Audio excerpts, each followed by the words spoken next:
कर दूं? हाँ जी कर दो। सो हमारे के साथ देख के पीछे ना पूछो। सो हमारे साथ इस समय गुरप्रीत कुकी जी मौजूद है, जिन्हें किसी इंट्रोडक्शन की जरूरत नहीं है, कॉमेडी के किंग है। मैं शुरुआत कुकी जी आपसे इसी बात से करना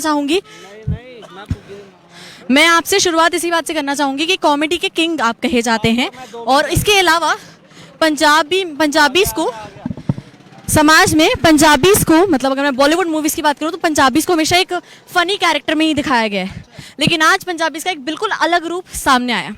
क्या कहना चाहेंगे इसके बारे में?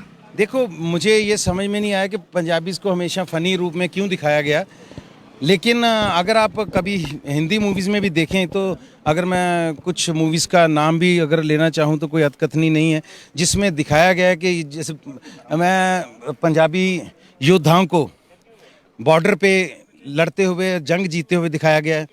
और छोटी छोटी चीज़ें ऐसी हैं जिसमें आप कई बार लोग या तो मैं किसी को ब्लेम नहीं करता हूँ, वो समझते नहीं हैं आपकी शायद आपके सभ्याचार को, आपकी सभ्यता को, तो अपने हिसाब से चीज़ों को नरेट करते हैं, अपने हिसाब से चीज़ों को बताते हैं।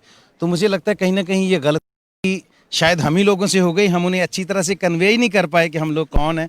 वरना ये वो कौम है, अगर 127 लोग देश की आज़ादी के लिए फांसी पे चढ़े हैं तो उनमें से 93 लोग पंजाब से थे। अगर 2500 से ज़्यादा लोग काले पानी की सज़ा उन्होंने भुगती है तो उसमें 2300 के आसपास लोग पंजाब से थे। तो ये कुर्बानियों की धरती है, ये जज्बे की धरती है, ये देश की रक्षा करने वाले सूरबीरों की धरती है, गुरुओं पीरों की धरती है।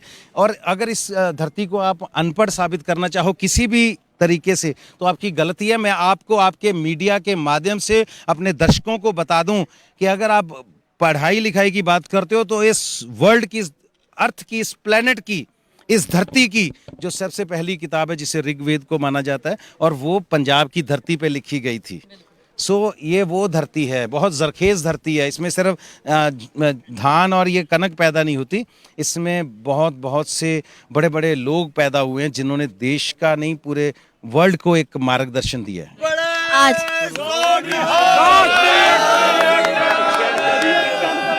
अरे सर, एक सवाल मैं आपसे करना चाहती हूँ। आज ही न्यूज में आया कि फसल का सीजन जो है वो चला गया, इसलिए किसान और कुछ महीने जो है प्रोटेस्ट कर सकते हैं। क्या ये सही तरीका होता है बताने का कि किसान वेले हैं तो इसीलिए प्रोटेस्ट कर रहे हैं? आपको क्या लगता है? एक बहुत बड़े न्यूज चैनल ने ये चीज चलाई है। वेले हैं तो उनको बोलो ना, उनके खेतों में कनक अभी उन्होंने लगाई तो पानी तुम लगाओ जाके वहां पे। कौन कहता किसान वेले हैं? कितने उनके जो घर में इतने उन्होंने मवेशी रखे हुए हैं, कैटल्स रखे हुए हैं, उनके घर में पशुधन जिसे हम बोलते हैं, उनके घर में पशुधन इस वक्त उनका इंतजार कर रहा है कि हमारे मालिक कहाँ गए हैं। पशुओं को चारा डालने वाला घर पे कोई नहीं, परिवारों के परिवार यहाँ आके बैठे हैं। तो पशुओं का भी कोई सीजन होता है, उनको कौन देख रहा है? तो ऐसे दुष्प्रचार करने से, कूड़ प्रचार करने से कुछ नहीं होगा। किसान के दर्द को समझना पड़ेगा। कंगना रनौत के स्टेटमेंट के बारे में क्या कहना है? उसको मतलब ये चीज कह दी कि 100 रुपए में, मतलब वो बीबीजी के लिए जो बात कही, बहुत फूहड़ता भरा ये बयान था। मैं हैरान हूं कि एक औरत, एक बुजुर्ग औरत के लिए ऐसी स्टेटमेंट कैसे दे सकती है। बहुत ही शर्म वाली बात थी। Thank you so much. तो ये थे हमारे साथ गुरप्रीत कुकी जी, जो हमारे साथ